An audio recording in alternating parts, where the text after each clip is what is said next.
গত আগস্ট মাসে বাংলাদেশে বৈধ প্রধানমন্ত্রী শেখ হাসিনাকে মৌলবাদী জঙ্গি গোষ্ঠীরা সরিয়ে অবৈধভাবে ক্ষমতা দখল করে। এরপর বাইডেন প্রশাসন, জাতিসংঘ ও পাকিস্তানের আইএসআই বাংলাদেশের দায়িত্ব তুলে দেয় জঙ্গি পৃষ্ঠপোষক ডক্টর মোহাম্মদ ইউনূসের হাতে।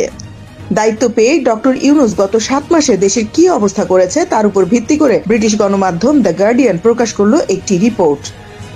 রিপোর্টটিতে বলা হয়, দায়িত্ব গ্রহণের পরপরই প্রথম দিকে তিনি গার্ডিয়ানে একটি সাক্ষাৎকার দিয়েছিলেন, যেখানে তিনি বলেছেন এটি ছিল সম্পূর্ণ ধ্বংসপ্রাপ্ত একটি দেশ, যেন আরেক গাজা। তবে পার্থক্য শুধু এই যে এখানে ভবন ধ্বংস হয়নি, বরং পুরো প্রতিষ্ঠান, নীতি, জনগণ এবং আন্তর্জাতিক সম্পর্ক ধ্বংস হয়েছে।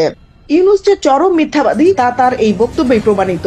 গত 15 বছরে বাংলাদেশের অভাবনীয় উন্নয়ন ও দেশের চেহারা পরিবর্তনের কারণে বিগত দিনে এই ইউনূসের বন্ধু রাষ্ট্র নামে পরিচিত ইউরোপীয় ইউনিয়নের রাষ্ট্রপ্রধানরা সহ বিভিন্ন সংস্থা নানা সময় ভূয়সী প্রশংসা করেছেন প্রধানমন্ত্রী শেখ হাসিনার। তাহলে তারা কি না জেনে মিথ্যা প্রশংসা করেছিলেন? বরং গত 6 মাসে এই ইউনূস নানা প্রতিষ্ঠান, নীতি, জনগণ ও আন্তর্জাতিক সম্পর্ক ধ্বংস করে দিয়েছেন। আজ চিকিৎসা ও পড়াশোনার কাজে ভারতে প্রবেশ করতে পারছে না বাংলাদেশের সাধারণ মানুষ ও শিক্ষার্থীরা। আইএমএফ যে ঋণ দেওয়া শুরু করেছিল শেখ হাসিনার আমলে, সেই ঋণের পরবর্তী কিস্তি অবৈধ ইউনূস সরকারকে দিতে অস্বীকৃতি জানিয়েছে আন্তর্জাতিক এই সংস্থাটি। পুলিশ, র্যাবের মতো প্রয়োজনীয় ও গুরুত্বপূর্ণ প্রতিষ্ঠানকে অকার্যকর করা হয়েছে, যার ফলে ছিনতাই, হত্যা, ধর্ষণ এখন 3 বেলা ভাত খাওয়ার মতো সাধারণ ঘটনা হয়ে গেছে। তিনি আরো বলেছিলেন, শেখ হাসিনার শাসন ছিল নির্যাতন, সহিংসতা ও দুর্নীতির অভিযোগে জর্জরিত, অথচ তিনি এটা এড়িয়ে গেছেন। কেন তিনি কোর্টে তার 666 কোটি টাকার কর ফাঁকি মামলার প্রথম কিস্তির টাকা পরিশোধ করেছিলেন? কেন তিনি তার কাছে রাষ্ট্রের প্রাপ্য 666 কোটি টাকা দেননি, বরং এই ইউনূস ক্ষমতা দখলের পরই নিজের মামলা প্রত্যাহার করিয়ে নেন এবং গ্রামীণ ব্যাংকের আগামী 5 বছরের অগ্রিম কর মওকুফ করে নেন? শুধু তাই না, তিনি আওয়ামী লীগের নেতাকর্মী ও হিন্দুদের নির্দ্বিধায় হত্যার লাইসেন্স পর্যন্ত দিয়ে দিয়েছেন মৌলবাদীদের।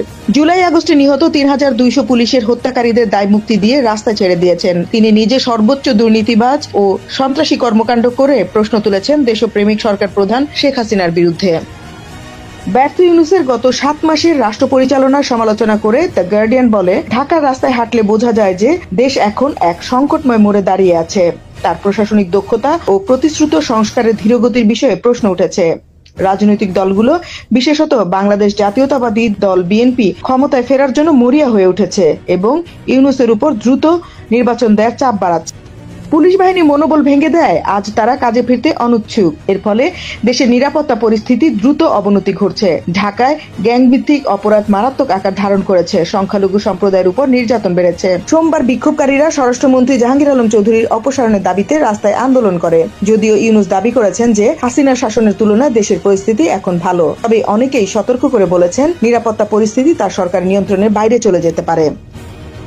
গার্ডিয়ান আরো বলে, যুক্তরাষ্ট্রের ডোনাল্ড ট্রাম্পের প্রত্যাবর্তন ইউনূসের জন্য আরেকটি বড় সমস্যা হয়ে দাঁড়িয়েছে। বাইডেন প্রশাসন ইউনূসকে চোখ বন্ধ করে সমর্থন করলেও ট্রাম্প ইউনূস সরকারকে প্রতিষ্ঠা করতে কোনোভাবেই সমর্থন করবে না। আর সে কারণে অপ্রয়োজনীয় ট্রাম্পের দৃষ্টি আকর্ষণ করতে ইলন মাস্কের স্টারলিংক স্যাটেলাইট ইন্টারনেট প্রকল্প চালু করার সিদ্ধান্ত নেয়ার বিষয়টিও তুলে ধরে গণমাধ্যমটি।